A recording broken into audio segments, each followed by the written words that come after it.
Hey guys, my name is Sean. This is going to be a Modern Horizons spoiler preview video, and this is going to be the top 5 creatures. So I was pretty busy, and instead of doing daily videos or every 2 days, and because there's a large number of cards, I'm just going to do the top 5 of each card type. So today we have top 5 creatures. I'll include some honorable mentions and then get into the top 5. Thank you for watching, and let's get into this. Our first creature on the honorable mention is going to be Solitude. This card is a free Swords to Plowshares, but the biggest problem with it is as you get into more colors, white is not a mainstay. There's a lot of decks that feature white, but they only really feature them for like Enlightened Tutor, Swords to Plowshares, maybe Path to Exile, and like Silence. So you're never going to really be able to cast this for its free cost, and so in most cases it's just going to be worse than Path to Exile or Swords to Plowshares. But in low color white decks like white and one other color, this card is going to be really powerful. Our next card on the honorable mentions is Sanctum Weaver. It's kind of like the second Bloom Tender.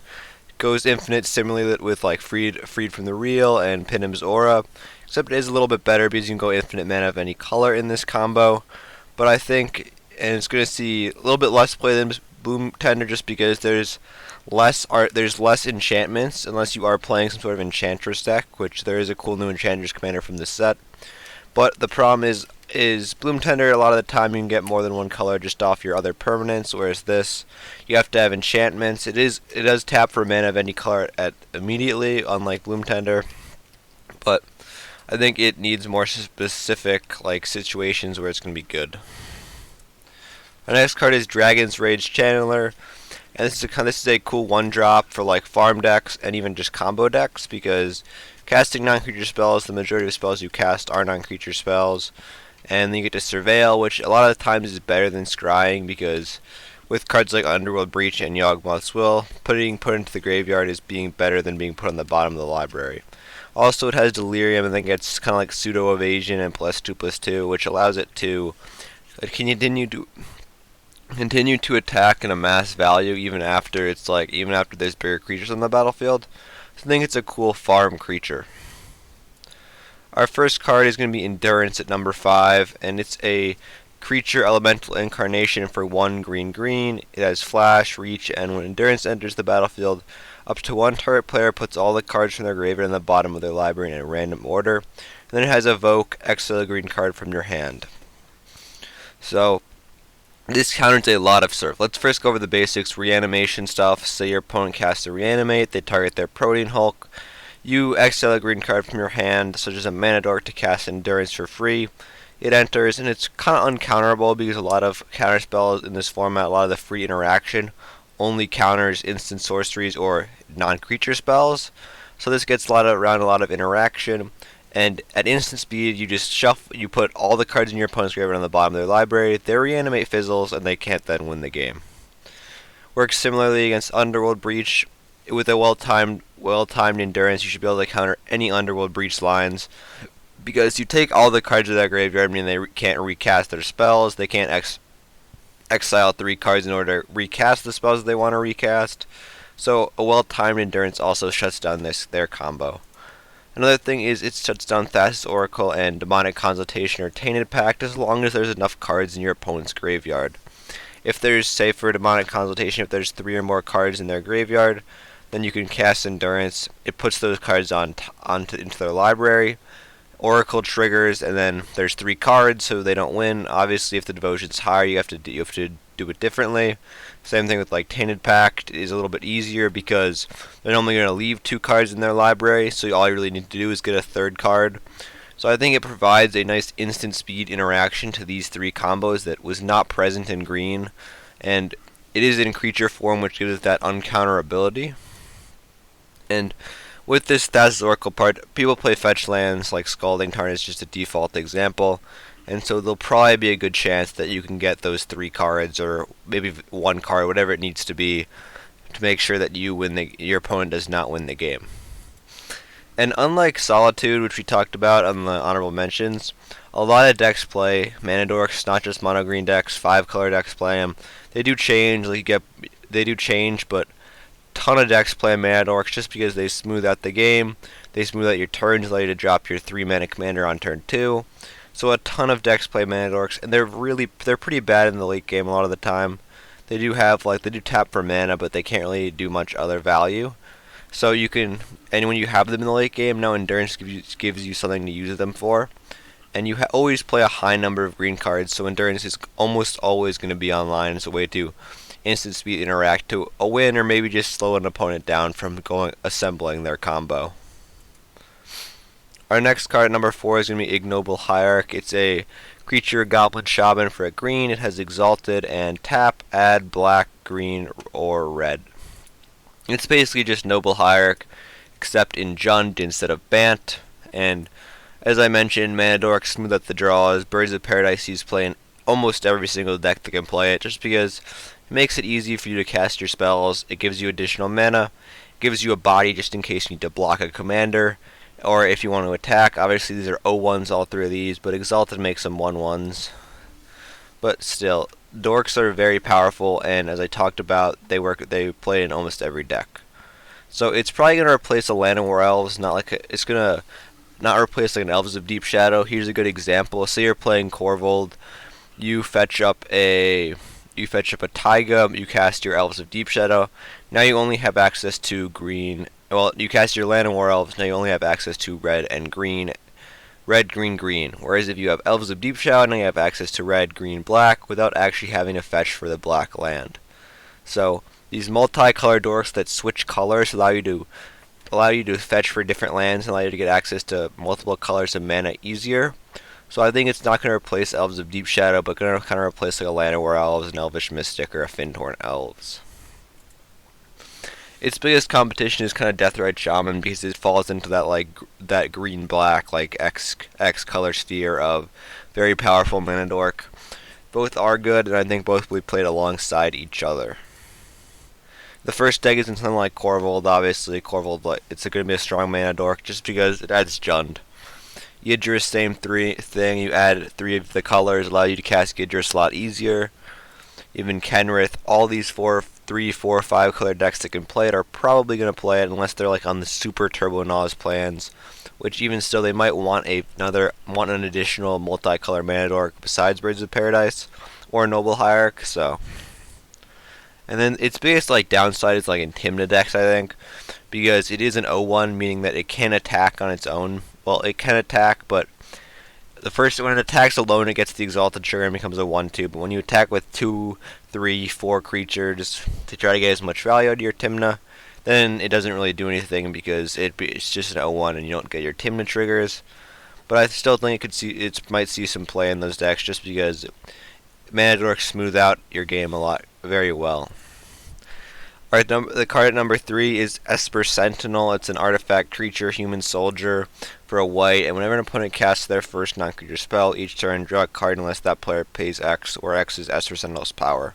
The top 3 cards in the list are, this could be number 1, the other 2 could be number 1. They're all incredibly powerful, and you're going to see a lot of play. I really couldn't decide which was going to be the best, but I just went with this as number 3. So it's basically Crom and Mystic Remora / Mystic Study combined. It does only trigger 4 non-creature spells, and only the first one cast each turn.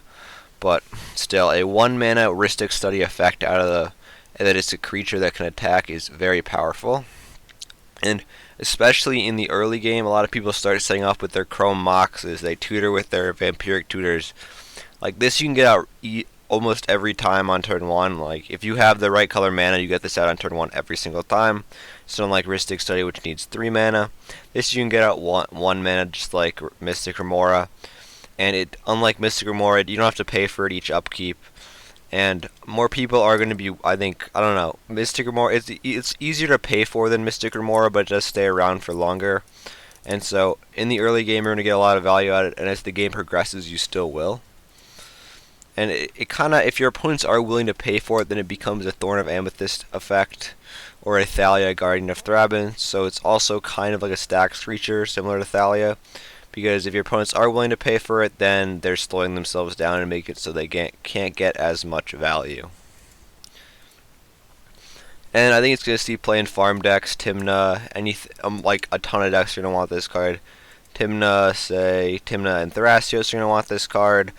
Like even if it's Tymna someone Turbo Naws or Tymna Thrasios mid-range decks want this card, Stacks decks want it because it kind of is a 1-mana Stacks piece. Farm decks want it because it's a 1-mana attacking creature that can gain value on its own and then be used to sacrifice to cast your Culling the Weak or whatever. So it's going to be powerful in all different archetypes just because card advantage is key in a lot of games, and if you have access to more cards then it's easier to win. Especially if you're playing a lot of free interaction, because if you're able to force your opponents to also interact with things, then more people get in on it, more people cast non-creature spells, and then if they're not going to pay for it, then you get 1 mana, and so then you get a card, or you force them to pay for it and they can't play something else. So there's a lot of potential with this card. Our next card is Doth Voidwalker. It's a creature Dothy Rogue with Shadow for black. If a card we put into an opponent's graveyard from anywhere, exile instead with a void counter on it. And sacrifice Dothy Voidwalker. Choose an exiled card an opponent owns with a void counter on it. You may play it this turn without paying its mana cost. So it's kind of like this set's opposition agent, and it basically combines Leyline of the Void with Praetor's Grasp. It's like you get to exile all your cards your opponents put into the graveyard, and then you get access to those cards to cast them. It is only once, but you do actually get to. You can sacrifice it, and you don't have to pay for the mana cost, which is pretty powerful, especially if you choose a high mana card or a card with colored mana symbols that you cannot cast. And so it shuts down Reanimator decks, which is pretty nice. It shuts down Underworld Breach stuff because if they go for their combo, their cards then get exiled, and you get access to their combo pieces to use if you try to go for an Underworld Breach strategy. It also is really good with free interaction because say your opponent Force of Wills something, it's now in their graveyard. Now you have access to paying. You have access to a counter spell in the graveyard. If they play a Silence, now you have access to a Silence in the graveyard. If they play a Swords to Plowshares, you have access to removal in the graveyard. So whenever an opponent plays something, you basically get access to that effect, which is really powerful because then it becomes kind of like a stacks piece. Like if there's removal spells, whatever it is, you get access to that card, and you basically have this in the battlefield. It's like as similar to a Ranger Captain of Eos, where you can hold this up and be like, if an opponent plays something, I get to then respond with whatever I'm going to do. And mentioning Reanimate again is, if you can reanimate this card and bring it back, and then all the cards that are previously exiled with it stay exiled, because the way it works, it exiles them with a void counter on it, and you may play that card without paying its mana cost. So as long as it has a void counter on it, then you can just replay it, meaning that you get to replay cards even after this thing is dead. Like say you exile that Swords of Plowshares, but you want to cast the Force of Will, you can bring this back and then cast that Swords of Plowshares later. So basically all those cards that are exiled you get to keep in exile just in case you have a way to bring Dothy Voidwalker back. So it's not only a graveyard hate, but it gives you access to every card that your opponents put into their graveyard when it's out, and the access to then cast them for free, which is very powerful, as I mentioned. Our final card on this list is going to be Ragavan Pilfer. It's a legendary creature, monkey pirate for a red. Whenever Ragavan deals combat damage to a player, create a treasure token and exile the top card of that player's library. Until end of turn you may cast that card, and then it has dash for 1 and a red. And dash means you get to put it into play. It has haste, and then after you return it to its hand at the beginning of the next end stop. So this is the ultimate farm creature. It's a 1-mana creature that ramps itself when it attacks, and then it gains you card advantage. So this is the ultimate farm card. It's also like a Birds of Paradise in red, in which instead of you just tapping the mana and then it floats away if you don't spend it, it stays in the battlefield for you to use later in the form of treasures. So this card you're going to play at turn 1, then on turn 2 you're going to attack, you're going to get a treasure, so now you've ramped yourself. You're then going to also get access to an additional card, and so it just basically becomes a better Skirk Prospector, because in these Sans green decks that want a kind of a mana dork effect, they'll play something like Skirk Prospector, and they'll use it as you play Skirk Prospector turn 1, and then say on turn 2 you sacrifice Skirk Prospector to itself to add 1 red mana, and Ragavan is just better than those because you get the creature to stay so that you can use for a farm or a farm option later on. You get access to a treasure that can be any color, and then you get access to a card which you can potentially use depending on what it is. You can only cast it on that turn, but still you get access to an additional card for one turn. And there's a lot of top deck tutors, which I'll get into more in a little bit, but that means you get access to a card that your opponent probably wants to have in their deck, or it forces they want to have in their hand, or it forces them not tutor for something that they want in their hand. And so, as I mentioned, there's a lot of Imperial Seal, Vampiric Tutor, especially the sorcery ones like Imperial Seal, Sylvan Tutor. They're going to be cast during their turn, and even like Vampiric Tutor might be cast during someone's turn, or it might be cast in response to something on an opponent's turn. But the big thing is with Ragavan is that now if you want to use the Ragavan's dash ability, it costs 2, but you do get 1 treasure back. You can exile an important card from your opponent's library, and you do get to cast that card for the turn. Say they're another Turbo Ad Nauseam deck. They've just tutored for their Ad Naus. You know they have enough mana to cast it next turn. They've played like a Mana Crypt, and then they have like X other mana out, whatever that may be. You can now dash Ragavan in. You can dash Ragavan in and then exile that card. And if you have enough mana, you can then cast it. You do get the treasure too. So I think there it's going to be really powerful as a way to counter top deck tutors. But this is just a 5-color mana dork that sticks around. It creates additional mana. Good with Culling the Weak and stuff like that. It makes Culling the Weak basically free. You cast Ragavan turn 1, you attack with it. You get a treasure, and then you can sacrifice it. So Culling the Weak, it just paid for Culling the Weak by creating the treasure. It got you a card, and then it got you 4 mana off Culling the Weak for 1 mana. And then, so you don't want to spend that mana. That treasure sticks around. It serves as all 5 colors of mana. In other strategies that involve artifacts, it can be used in other ways. And same thing with Diabolic Intent. It pays for 1 of the mana in Diabolic Intent. It then counters top deck too. It's just a very good creature that brings a 5-color mana dork to colors besides green, and almost always in a 4-color format you're going to be able to attack at least 1 player, and it is a 2/1, so it can trade with a decent number of creatures. So if your opponents do block, they might not get the most favorable block, which is pretty nice too. And that's going to conclude this video. We got some really powerful creatures, especially in the low mana slots of 1, 2, and 3. And they're going to all have some impact on the format. And I think the top 3 could have gone any other place. They could have been 1, 2, or 3. Any 3 of them could have been number 1. Any 3 of them could have been number 2. Any 3 of them could have been number 3. So I think they're all really powerful creatures. I think they're all going to see play, especially the last 3 in a multitude of different decks just because they have so much potential. So thank you guys for watching this video, and hope you enjoyed.